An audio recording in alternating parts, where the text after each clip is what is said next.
अब मैं पहले ये वाला पॉइंट अलग से डिस्कस कर रहा हूं related to debtors provision for bad debts और बैड डेब्ट्स। उसके बाद फिर मैं पूरा क्वेश्चन एक गो में करूंगा आप लोगों के सामने। ठीक है।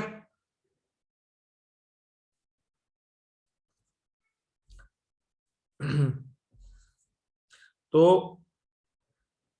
ये वाला पॉइंट देखते हैं। ये ट्रायल बैलेंस में डेटर्स बैड डेट्स और प्रोविजन फॉर बैड डेट्स मैंने यहां पर अलग से ट्रायल बैलेंस का की 3 आइटमें लिख दी हैं और इनकी दोनों की एडजस्टमेंट है फर्दर बैड डेट्स और create a provision for doubtful debts at the rate 10%। ठीक है। बैड डेट्स और प्रोविजन फॉर बैड डेट्स से रिलेटेड यहाँ ये सारी चीजें आपको दिखाई दे रही हैं। तो आपको क्वेश्चन खोलने की जरूरत नहीं है, फिलहाल इसी में से समझो। खोलना चाहो तो क्वेश्चन अपने सामने खोल के रख लो, पेज नंबर 152 153 वाला। मैंने वहीं से ये कॉपी पेस्ट करके लिखी हैं चीजें। ठीक है।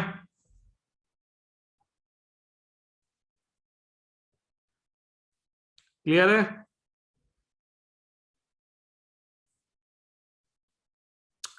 तो अब इस क्वेश्चन के अंदर हमको यहाँ डेटर्स दिए हुए हैं 72,000 के, और यहां पर दिए हुए हैं ये बैड डेब्ट्स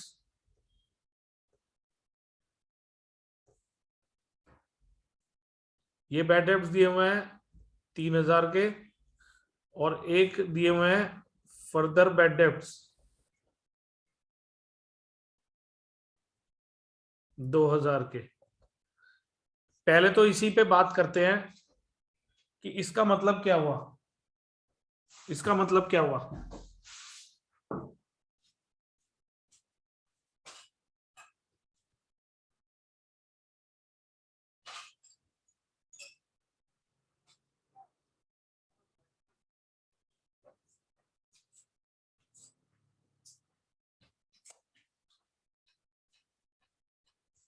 ठीक है, इसका क्या मतलब हुआ।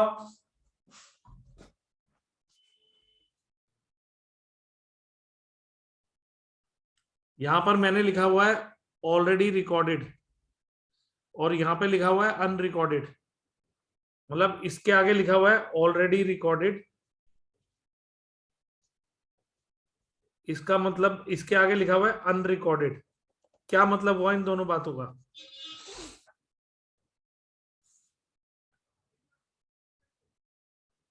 हाँ जी, एनीबॉडी।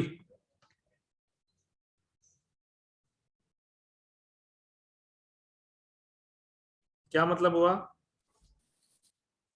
सर मतलब कि ये ऑलरेडी रिकॉर्डेड का मतलब ये हो गया सर कि ये जो ये बैड डेब्ट है वो उस साल के हैं तो उसमें रिकॉर्डेड ही हो रखे हैं ट्रायल बैलेंस में।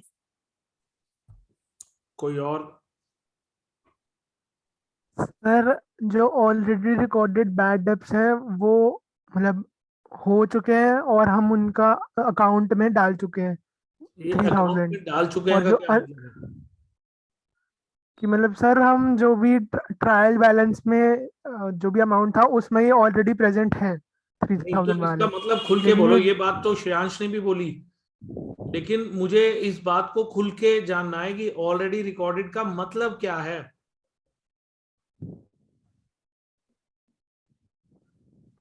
कि सर जब वो हुए थे तो अब हमने उनकी मतलब देखो देखो जर्नल सुनो, लेजर सभी सब लोगों बना। से कह रहा हूं, सुनो ध्यान से।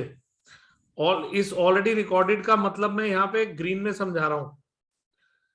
इसका मतलब पता क्या है कि ये जो 72,000 के डेटर्स दिख रहे हैं ये पहले 75,000 के रहे होंगे, इनमें से 3,000 के बैड डेब्ट्स हमने ये वाले माइनस करके इनको 72,000 निकाला है। इसका मतलब अगर कोई आपसे पूछेगा ना कि ऑलरेडी रिकॉर्डेड का क्या मतलब है, तो उसका मतलब है कि मैंने ट्रायल बैलेंस में जो डेटर्स लिखे हुए हैं इनमें मैं ऑलरेडी माइनस कर चुका हूं बैड डेब्ट्स। समझ रहे हो बात। बैड डेब्ट्स की जनरल एंट्री क्या होती है।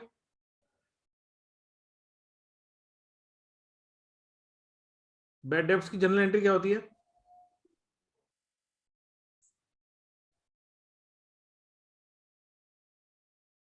Bad debts to debtors account.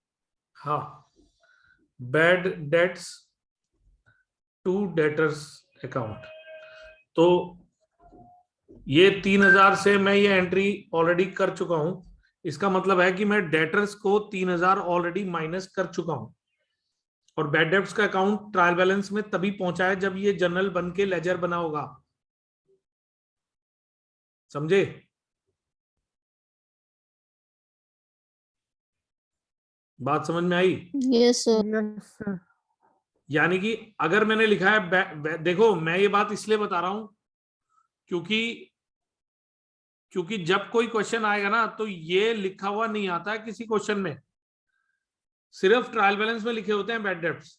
ये तो आपको पता होना चाहिए कि ट्रायल बैलेंस वाले बैड डेब्ट्स का मतलब होता है कि वो ऑलरेडी रिकॉर्ड हो चुके हैं, और एडिशनल इंफॉर्मेशन में जो फर्दर बैड डेब्ट्स होते हैं वो होते हैं जो अभी तक अनरिकॉर्डेड है, मतलब अभी तक डेटर्स में से माइनस नहीं किया गया है इनको।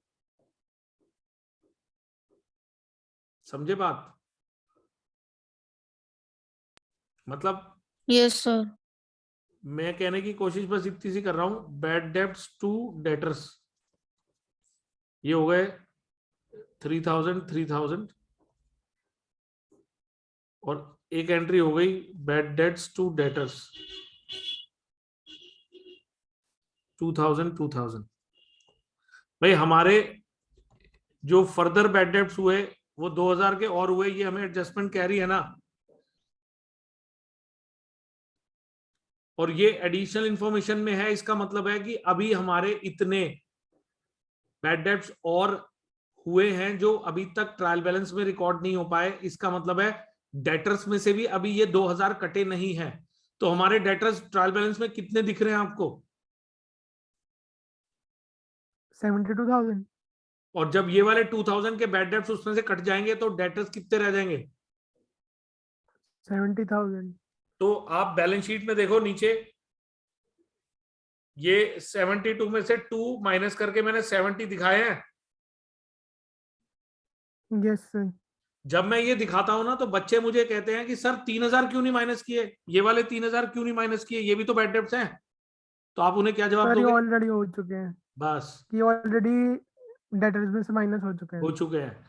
इसलिए ये बात जानना बहुत जरूरी होता है कि ट्रायल बैलेंस के अंदर जो चीजें हैं उनको ऑलरेडी हम रिकॉर्ड कर चुके हैं। इसका मतलब है इस बैड डेट्स का डेटर में से जो इफेक्ट कटना था वो कट चुका है। सिर्फ ये बैड डेट जो आपको यहां दिख रहा है, इस बैड डेट्स को सिर्फ P&L में दिखाना रह गया है। मतलब इसको मैं P&L में ट्रांसफर करूंगा ताकि इसका अकाउंट क्लोज कर सकूं। समझ गए बात?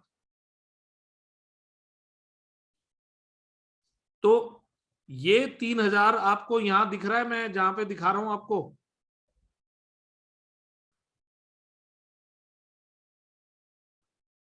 ये 3000 आप देख रहे हो, मैंने कहां एरो करके दिखाया? Yes sir. इसके अंदर मैंने ये वाले 2000 भी यहाँ पे ऐड करके इसको 5000 बनाया है। इसका क्लियर मतलब ये है कि 3 के बैड डेट पहले हो चुके थे, 2 के अब और हो गए, टोटल कितने हो गए? 5000। 5,000। ठीक है, समझ गए? ये पॉइंट क्लियर हो गया सबको? Yes sir. ये क्लियर हो गया तो मैं प्रोविजन फॉर डाउटफुल डेट्स की तरफ बढ़ता हूं, लेकिन पहले बैड डेट्स का पॉइंट क्लियर कर लो अपने माइंड में और फर्दर बैड डेट्स का। यस सर हो गया। और किसी को कोई डाउट है इतनी बात में जितनी मैंने अब तक डिस्कस करी?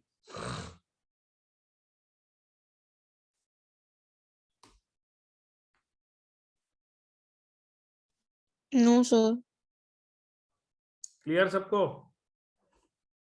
Yes, sir.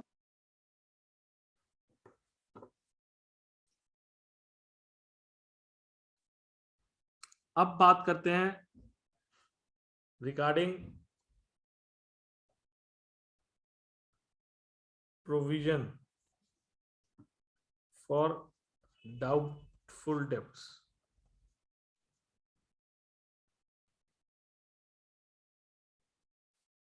और प्रोविजन फॉर बैड डेब्ट्स भी कहते हैं बहुत बार।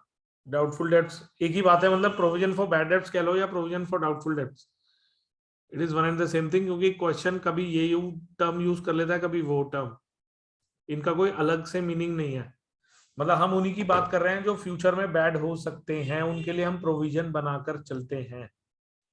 तो प्रोविजन का मतलब होता है अ part of profit kept aside to meet future losses। मतलब आपने प्रॉफिट का एक पार्ट अलग कर दिया फ्यूचर में होने वाले लॉस के लिए, उसको आप बोलते हो प्रोविजन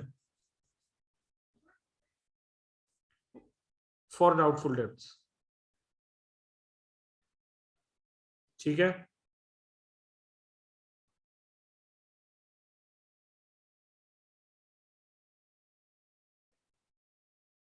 मीनिंग समझ में आया?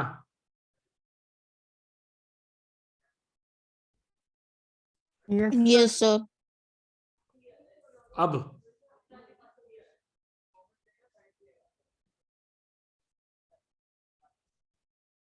create a provision for doubtful debts at the rate 10%।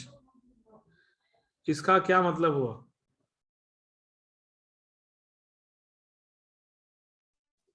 कि सर हमें 10% new provision of doubtful debts बनाना है।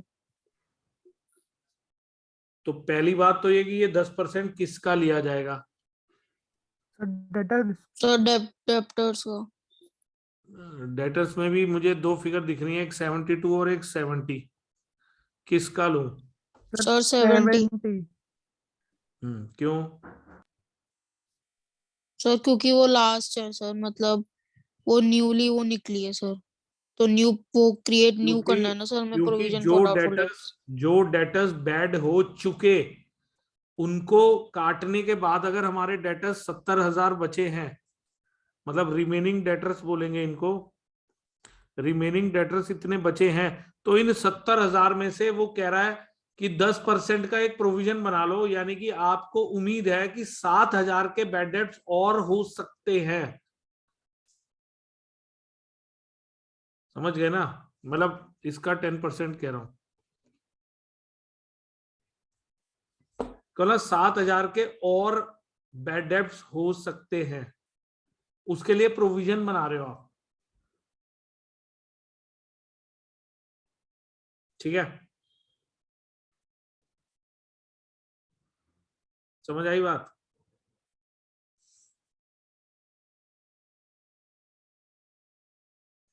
हाँ या ना? Yes. Yes sir. तो अगर आप इसे प्रोविजन बना रहे हो तो फिर ये फर्म के पॉइंट ऑफ व्यू से क्या है?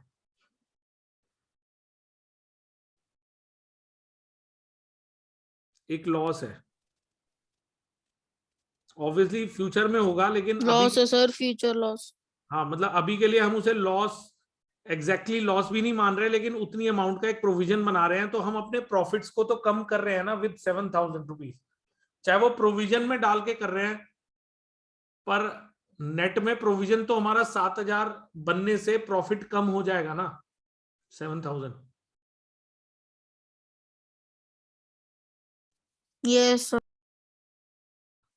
ठीक है, यानी कि हमारे को गवर्नमेंट को उतना कम टैक्स देना पड़ेगा, क्योंकि हमने गवर्नमेंट को ये शो किया है कि हमारे इतने बैड और हो सकते हैं डेटर्स।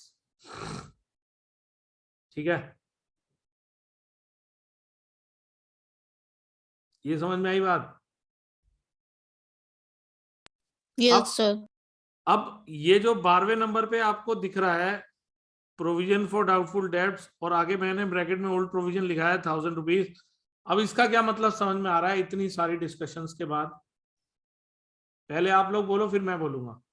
सर हम्म सर मतलब जो ये डेटर्स है 72,000 वो इसमें इंक्लूड है सर, प्रोविजन ये नहीं, 1,000 रुपीज का।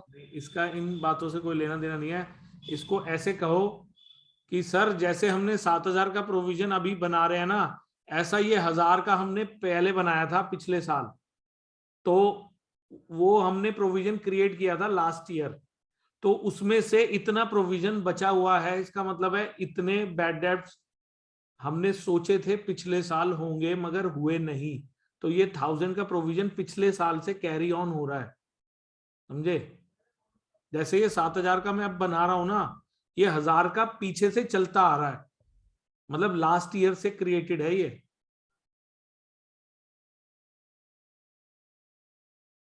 ठीक है, इसका ओके सर। इसका डेटर्स से कोई लिंक मत निकालो, क्योंकि इसका डेटर्स से एक्चुअली कोई लिंक नहीं है। इस 72,000 से इस 1000 का कोई लिंक नहीं है, कोई लिंक नहीं है, मतलब इस 1000 को इससे नहीं जोड़ो। डेटर्स का लिंक सिर्फ बैड डेब्ट्स के साथ है, वो आप जोड़ो, वो बात समझ में आती है। Provision for doubtful debts is a provision और you can say a part of profit kept aside to meet future losses. तो फ्यूचर में होने वाले बैड डेब्ट्स के लिए हमने ये प्रोविजन बनाया था। तो लास्ट ईयर हमने पता नहीं कितना प्रोविजन बनाया था, 5000, 6000, 7000, 8000, 10,000, लेकिन उसमें से अभी हमारे सामने 1000 बचा हुआ है। इसका मतलब है कि 1000 रुपए के बैड डेब्ट्स हमने सोचे थे मगर हुए नहीं, तो प्रोविजन में इतना प्रॉफिट पिछले साल का पड़ा हुआ है, समझे? Yes sir. बाकी लोगों को समझ आई बात? जैसे मैं इस साल Yes, प्रोविजन sir. नया बना रहा हूं, ये पिछले साल का बचा हुआ प्रोविजन है। और यू कैन से कि अगर मैं प्रोविजन का अकाउंट बनाऊंगा तो ये उसका ओपनिंग बैलेंस है, मतलब 1000 रुपए मेरी गुल्लक में पहले से पड़े हुए हैं। और मैं कितने चाहता हूं, मैं कितने चाहता हूं, 8,000, कितने 8,000, कितने तेज बोलो, मुझे आवाज कम आ रही है, 8,000. नहीं समझ आई। सर 8,000. नहीं, अभी तो मैंने बोला 10%, 7000, ये आपके सामने स्क्रीन पे निकला भी तो पड़ा है। गौरीश, अगर आपके पर्स में ऑलरेडी 1000 रुपए हैं और आपको किसी चीज के लिए 7000 रुपए चाहिए, तो आपको अभी और कितने पैसों की जरूरत है? 6,000 सर. तो इसका मतलब है कि मेरे को अगर फ्यूचर के लिए 7000 का प्रोविजन चाहिए और 1000 का पहले से मेरे उसमें बैलेंस चल रहा है, तो मुझे 6000 ही तो और मतलब एक तरह से फ्रेश प्रॉफिट निकालना होगा ना। Okay sir. तो आप यहाँ पे स्क्रीन पे देखो, ये जो मैंने किया हुआ है ध्यान से, 3000 के मेरे ये वाले बैड डेट्स थे, मैं एक बार क्लियर करके फिर बताता हूं। 3000 के मेरे ये वाले बैड डेट्स थे, ठीक है? Yes sir. सर इनको मैं डेटर में से माइनस नहीं करूंगा। क्यों नहीं करूंगा? सर क्योंकि ऑलरेडी रिकॉर्डेड है। इसका मतलब है ऑलरेडी रिकॉर्डेड से मतलब है ऑलरेडी डेटर में से कट हो चुके हैं, दोबारा मत कट करो। ये जो 72,000 के डेटर्स हैं, ये 3000 कट के ही हैं, ये 3000 कट के ही हैं, ठीक है? ठीक है, यस सर। ये वाले 2000 के दो इफेक्ट दिखा रहा हूं, एक इफेक्ट ये रहा और एक इफेक्ट ये रहा, मतलब ये इसका फर्स्ट इफेक्ट हो गया और ये इसका सेकंड इफेक्ट हो गया। Is it clear? ये अभी यस सर। ये अभी अनरिकॉर्डेड था, तो इसको मैंने डेटर्स में से भी काट दिया और मैंने P&L में लॉस भी दिखा दिया। तो मुझे कोई जर्नल बनाने की जरूरत नहीं है, मुझे कोई लेजर पोस्टिंग की जरूरत नहीं है, मुझे किसी ट्रायल बैलेंस के अंदर इसको डालने की जरूरत नहीं है। मैंने डायरेक्ट कर दिया इसको while preparing final accounts, right? ठीक है ना? Yes sir. बाकी सब लोगों को भी क्लियर हो गया ना? Yes, sir.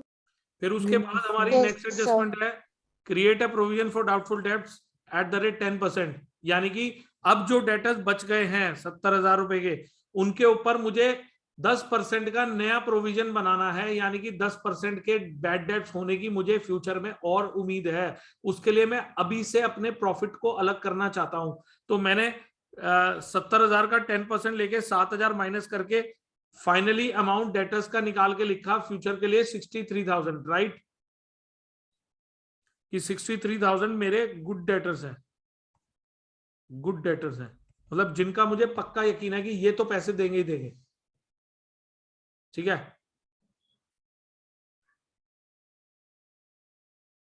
Yes sir. Yes तो सर। तो ये जो 7,000 आपको यहाँ दिख रहे हैं, ये 7,000 मैंने यहाँ पे, मतलब इनका सेकंड इफेक्ट मैंने यहाँ पे डाला, यानी कि मैंने अपने लॉस को 5,000 से 7,000 जोड़कर 12,000 रुपए का लॉस बना दिया।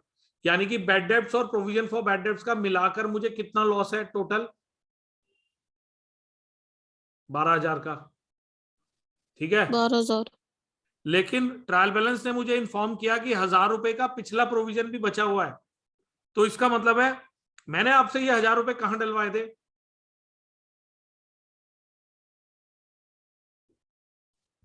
क्या सर? मैंने आपसे ये 1,000 रुपए यहां डलवाए थे ना, प्रोविजन फॉर बैड डेब्ट्स के नाम से 1,000 रुपए यहां डलवाए थे ना क्रेडिट में। Yes yes sir. सर। अब आपने आज के बाद यहां नहीं डालना, आपने इस 1,000 को यहां माइनस करना है, ये मानते हुए कि हमारा लॉस जो था वो 1,000 रुपए कम शो करेंगे, क्योंकि 1,000 रुपए पिछले साल का प्रोविजन कैरी हुआ है। समझ गए?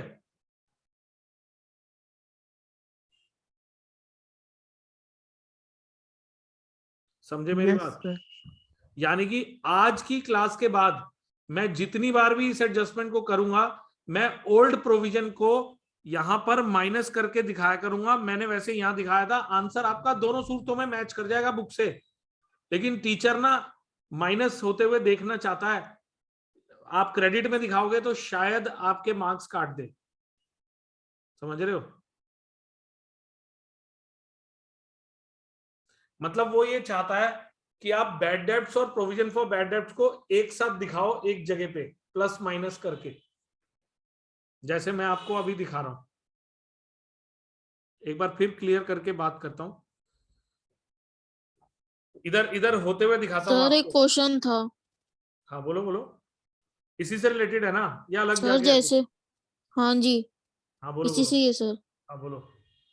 सर जैसे आपने दिखा रखा है टू बैड डेब्ट्स फर्दर ये सब न्यू हम्म। प्रोविजन, तो सर हम जैसे इसकी क्रेडिट साइड में ये लिख सकते हैं, by provision of doubtful debts 1,000, फिर नीचे लिख देंगे कि न्यू प्रोविजन फॉर डाउटफुल डेब्ट 7,000, तो उसको प्लस नहीं करके क्रेडिट में 8,000 दिखा दें। नहीं, एक्चुअली क्या है, जैसे ये जो आपको दिख रहा है ना, जो आपको दिख रहा है, इसमें क्या होता है,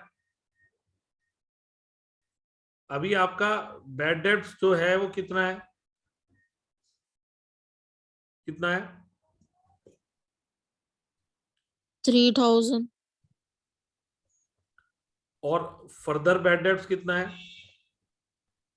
2,000। और न्यू प्रोविजन कितना है? 7,000। यानी कि टोटल मिलाकर हमको एक तरह से टोटल लॉस जो है रिलेटेड टू बैड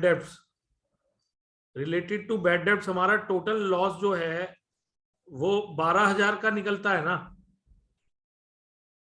जिसमें हमने सब कुछ जोड़ लिया, जो बैड डेब्ट्स हो चुके हैं, जो फर्दर हैं, जो आगे हो सकते हैं, मैंने सब जोड़ लिए ना।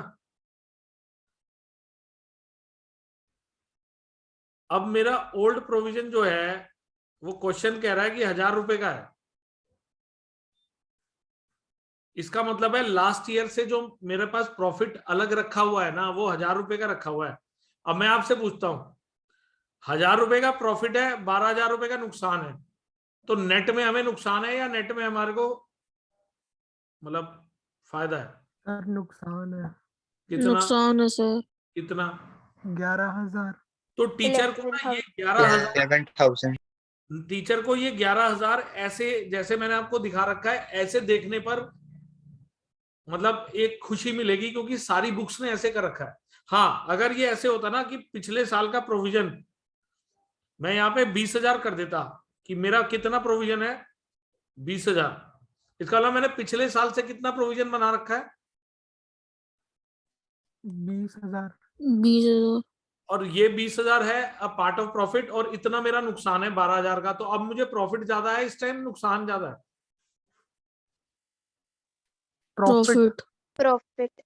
तो टीचर्स ये कहते हैं कि आप ना प्रोविजन फॉर बैड डेब्ट्स यहाँ पे दिखाओ 20,000 रुपए के, इसमें से लेस करो बैड डेब्ट्स 3,000 रुपए के, लेस करो फर्दर बैड डेब्ट्स 2,000 रुपए के, लेस करो न्यू प्रोविजन 7,000 रुपए का, और फाइनली 8,000 रुपए बाहर दिखा दो। मतलब ये सब हट जाएगा तब हटेगा अगर ओल्ड प्रोविजन ज्यादा हुआ तो। आपको 50 क्वेश्चनों में से बुक में एक क्वेश्चन में ऐसा मिलेगा जरूर। मैं डिस्कस तो ये तभी करता जब क्वेश्चन सामने आता, बट अब आपने बात पूछी है ऐसी, तो मैं आपको ये बताना चाह रहा हूं कि क्रेडिट साइड पे हम प्रोविजन को सिर्फ तब दिखाएंगे जब पुराना प्रोविजन इतना ज्यादा होगा कि उसमें से सारे bad debts, provision for bad debts और फर्दर बैड डेब्ट सब काट पीट के भी हमारे पास प्रॉफिट ही बचेगा, तब आप यहां पे दिखाओगे। अदरवाइज आपको इधर ही दिखाना है डेबिट में, वरना टीचर मार्क्स काट लेंगे।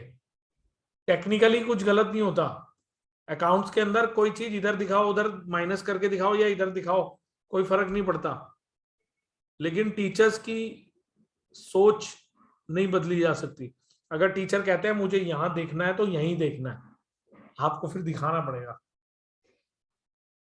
समझ गए बात? सर पर बात तो एक ही है सर। मैं मना थोड़ा ना कर रहा हूं, मैं तो कह रहा हूं सिंपल सी बात है। देखो इस बात पे मैं पता है स्टूडेंट्स को क्या बोलता हूं, मुझे बोलना नहीं चाहिए क्योंकि मैं सारे वीडियोस यूट्यूब पे डाल देता हूं, बोलना नहीं चाहिए बीइंग अ टीचर, पर मैं सच बताऊं बहुत सारे टीचर्स को भी अकाउंट्स नहीं आती। अब आप उन टीचर्स को अकाउंट सिखा नहीं सकते, उनकी ईगो हर्ट हो जाएगी। आप अगर उन्हें कहोगे ना सर एक ही तो बात है, वो कहेगा मैं बताता हूँ तुम्हारे को एक बात है, अब मैं मार्क्स दूंगा ना तो तुम्हारे 10 में से 8 काट दूंगा, 2 दूंगा, फिर आप क्या करोगे? टीचर कहेगा मेरी मर्जी। अब आप लड़ तो नहीं सकते। तो एक्चुअली प्रॉब्लम ये है कि बहुत सारे टीचर्स भी ना अकाउंट्स को उतनी डेप्थ में नहीं जानते, या मैं यूं कहूं कि जानते भी होंगे लेकिन अंदर से जिद है कि मेरी बात माननी है तो है, मतलब स्टूडेंट नहीं मानेगा तो मैं नंबर काटूंगा। इसलिए अकाउंट्स में ऐसा बहुत कुछ है जो 2 तरीकों से प्रेजेंट हो सकता है, मगर टीचर को जो तरीका पसंद है वो उसी को प्रेजेंट करवाता है और दूसरे को गलत कह देता है, जबकि गलत नहीं होता। जब आप थोड़े हायर लेवल पर चले जाओगे ना, हायर से मेरा मतलब सीए लेवल पर या बीकॉम लेवल पर, तो वहां पर टीचर्स जो हैं वो मार्क्स देते हैं चाहे जैसे मर्जी प्रेजेंटेशन हो, जैसे मर्जी से मतलब सही प्रेजेंटेशन हो, चाहे मतलब आप उसे डेबिट में दिखाओ माइनस करके या क्रेडिट में दिखाओ, दोनों पे नंबर मिलेंगे, बट टीचर्स की सोच नहीं बदल सकते। अब मैं आपसे एक बात कहता हूं, अब ध्यान से देखना, ये प्रॉफिट एंड लॉस अकाउंट है, यहां पर मैंने बैड डेब्ट्स लिखे 3,000, प्लस मैंने फर्दर बैड डेब्ट्स कर दिए 2,000, कितने हो गए? 5,000, प्लस मैंने न्यू प्रोविजन किया 7,000, ठीक है 12,000। अब आप यहां पे कह रहे हो बाय प्रोविजन, मैंने ओल्ड वाला जो है ना 1,000 यहां दिखा दिया, यही कह रहे हो ना आप श्रेयांश? यही कहना चाह रहे हो ना? सर मैं तो ये भी कह रहा था कि ये न्यू प्रोविजन भी उधर दिखा दे। नहीं, अगर न्यू प्रोविजन उधर दिखाओगे तो ये 7,000 यहाँ ऐड नहीं होगा, आप उसको प्लस 7,000 करके दिखा रहे थे, ये गलत हो जाएगा फिर टोटली, क्योंकि ये 7,000 अगले साल के पीएनएल में तो यहां दिखाया जा सकता है क्रेडिट में, इस साल के पीएनएल में तो डेबिट में ही दिखेगा, क्योंकि इस साल आप प्रोविजन को बना रहे हो। अगर एक चीज मैं प्रॉफिट में से निकाल रहा हूं तो इसका मतलब है प्रॉफिट घटेगा ना, प्रॉफिट घटेगा ना। Yes sir. तो अगर प्रॉफिट को घटाना है तो डेबिट करना पड़ेगा, अगर आप उसे क्रेडिट में दिखा दोगे तो आप प्रॉफिट को बढ़ा रहे हो उल्टा आप। तो ये यहां पर हमारा ग्रॉस प्रॉफिट आता है जो पीछे से आ रहा है, ठीक है, जितना भी आ रहा है। अगर मैं कहूं कि ये 1,00,000 रुपए आ रहा है, तो अगर मैं 8,000 इसके अंदर जोड़ दूंगा तो मतलब मैं 1,08,000 बना रहा हूं ना अपना profit, in other words. Yes sir. जबकि मैंने तो ये दिखाना है कि मैंने 8,000 इस प्रॉफिट में से निकालने हैं, तो मेरा प्रॉफिट तो 92,000 रह जाना चाहिए ना।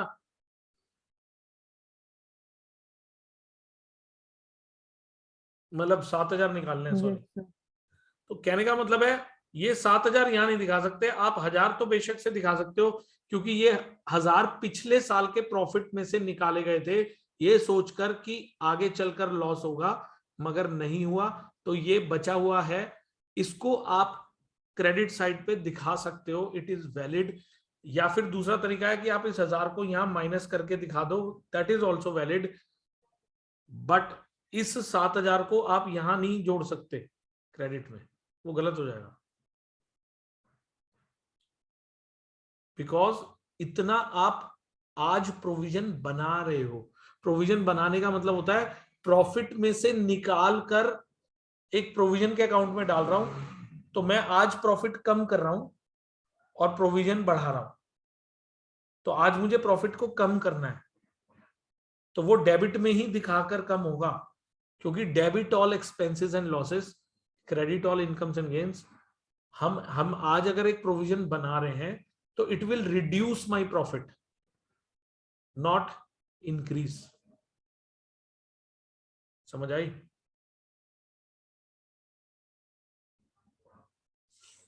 Okay sir. ठीक है, क्लियर हुआ सबको? कोई yes doubt? Sir. Yes, sir. No इस सर। तरह का कोई डाउट? No sir. अब मैं क्या कर रहा हूं, ये वाला सेशन यहीं एंड करके नया सेशन स्टार्ट कर रहा हूं, आप सब लोग रिज्वाइन कर लो। अब मैं इस क्वेश्चन को, अभी तक मैंने आपसे ना टुकड़ों में डिस्कस किया है, मतलब कुछ बातें अलग, कुछ बातें अलग, कुछ बातें अलग। अब मैं इस क्वेश्चन को पूरा करूंगा इन वन गो, ठीक है? पूरा सर करूंगा। क्वेश्चन नंबर 2 कर लेना ना। नहीं नहीं, 1 ही करूंगा, मुझे ये आप लोगों से 3 बार करवाना है। मैं क्वेश्चन नंबर 1 ही करूंगा, उसके बाद चाहे सारे क्वेश्चन करूंगा, उसकी कोई बात नहीं, लेकिन अभी क्वेश्चन नंबर 1 करूंगा मैं। और आपका होमवर्क रहेगा कि आपने वो मुझे 3 टाइम्स करके देना है क्वेश्चन नंबर 1। उसकी सारी एडजस्टमेंट मैंने, ये जो आप देख रहे हो, ये जो आप देख रहे हो, यहां पे आप देख रहे हो ना, ये एडजस्टमेंट नंबर 3, 4, 5, 6, 7, 8, और उससे पहले एडजस्टमेंट नंबर 1, 2, ये 1, 2, और उसके बाद ये 9, 10, यानी कि इसकी जितनी भी मैंने आपके सामने एडजस्टमेंट है ना, ये वाली, ये रही, ये देख रहे हो ना आप, आपको स्क्रीन पे देख रहे हो, 1, 2, 3, 4, 5, 6, 7, 8, 9, 10, ये देख रहे हो ना आप, और ये पूरा ट्रायल बैलेंस देख रहे हो। मैं ये सारी चीजें आपसे अलग अलग डिस्कस कर चुका हूं, मैंने आगे अलग अलग दी भी हुई हैं। अब मैं इस क्वेश्चन को एक गो में करूंगा आपके सामने, एक ब्लैंक स्क्रीन पर। आप अपने सामने क्वेश्चन को मेरे असाइनमेंट में खोल लेना, मैं क्वेश्चन सामने से हटा रहा हूं। नेक्स्ट जो रीजॉइन करोगे उसमें मैं एक क्वेश्चन ये वाला पूरा एक गो में करूंगा। क्वेश्चन को एक गो में करने में ज्यादा मजा आता है, ज्यादा क्लियर होती हैं बातें, ठीक है? तो अब मैंने पूरा बेस बना दिया, मैं ये क्वेश्चन पहले करूंगा। आप लोगों का होमवर्क रहेगा कि आपने मुझे ये क्वेश्चन 3 टाइम्स करके भेजना है पीडीएफ बना के। ये होमवर्क क्लियर रखना अपने माइंड में, मैं बोलूं या ना बोलूं, ये क्वेश्चन 3 बार करके भेजना है आपने मेरे को, ठीक है? मैंने पहले यही क्वेश्चन आपसे विदाउट एडजस्टमेंट भी 3 बार करवाया था, और गौरीश आपने मेरे को कहा था 2-3 दिन बाद कि मुझे ये बात याद नहीं रहती कि कौन सी चीज कहाँ जाती है, समझ रहे हो? कहा था ना आपने। क्या सर, आपकी आवाज नहीं आ रही और आपकी बैंडविड्थ स्लो दिखा रहा है। मैं कह रहा हूं कि आपने मुझे कहा था कि मुझे ये बात ध्यान नहीं रहती कि कौन सी चीज कहाँ जाती है, मतलब मैं भूल जाता हूँ बार बार, हाँ सर, बोला था। कहा था ना। तो ये क्वेश्चन अब जब मैं एक गो में करूंगा ना, तो उसको आपने 3 बार नहीं, 4 बार, 5 बार, 6 बार तब तक करते रहना है जब तक आपको आइटमें याद नहीं हो जाती कौन सी कहाँ जाती हैं। समझ रहे हो बात? अगर वो 3 बारी में याद हो जाए तो 3 बारी सही लगे कि अभी भी मैं कोई 2-4 आइटमें भूल गया था तो चौथी बार भी करना है इस क्वेश्चन को, ओके सर। क्योंकि इस क्वेश्चन को हमने 12th के पॉइंट ऑफ व्यू से करना है। 12th में अगर आपको फुल मार्क्स लाने हैं तो ये चैप्टर आपका सुपर स्ट्रांग होना चाहिए। मैं बस इतनी बात जानता हूं क्योंकि मैं 12th को पढ़ाता हूं, इसलिए मुझे पता है कि 12th में क्या चीज चाहिए। बाकी सब भी चाहिए लेकिन ये सबसे ज्यादा चाहिए, ये वाला चैप्टर सबसे ज्यादा चाहिए 12th में, बिलीव मी।